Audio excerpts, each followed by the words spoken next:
show, maybe if it's a 30-minute show, they'll have the commercial at the beginning, then the Harrison's calm nature masked years of frustration and emotional turmoil within the Beatles. As the youngest member, he joined John Lennon and Paul McCartney's band as a teenager, inspired by their talent and charisma. However, from the start, George found himself overshadowed by Lennon and McCartney's dominant songwriting partnership. Though initially content to follow their lead, over time, he grew disillusioned. His musical ideas were often dismissed, and Paul's controlling nature in the studio made George feel creatively stifled. Beneath his quiet exterior, bitterness began to take root, not loud or public, but deeply personal.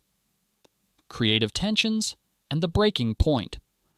By the late 1960s, George's patience had worn thin. During the White Album and Let It Be sessions, tensions between him and Paul McCartney reached their peak. Paul's perfectionism clashed with George's growing independence as a songwriter. A now famous exchange during Let It Be revealed George's exhaustion. "I'll play whatever you want," or "I won't play at all." This calm but cutting response symbolized his quiet surrender after years of being overlooked. The atmosphere in the studio had become toxic, leading George to briefly quit the band in January 1969. When he returned, it was on his own terms, but the emotional damage was already done. A friendship fractured beyond repair. When the Beatles officially disbanded in 1970, the rift between George and Paul ran deep. While the public fixated on John and Paul's feud, George's silent resentment was equally profound. His landmark solo album, All Things Must Pass, became both a triumph and a release, filled with songs the band had ignored. Tracks like Wah Wah subtly criticized Paul's domineering studio behavior, while others reflected years of pent-up frustration. Later songs, such as Sue Me, Sue You Blues, continued to express his bitterness over the group's legal battles, especially McCartney's decision to dissolve their business partnership, the Lennon connection.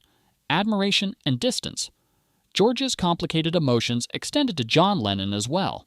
In the Beatles' early days, George admired John immensely, viewing him as a mentor.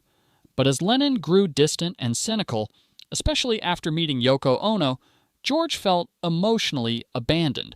John mocked George's spiritual pursuits, deepening the divide. In his 1980 autobiography, I, Me, Mine, Harrison barely mentioned Lennon, a silence that spoke volumes.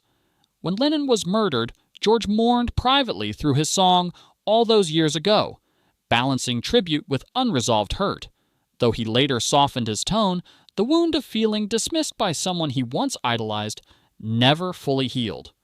Old wounds, fleeting reunions, and final reflections.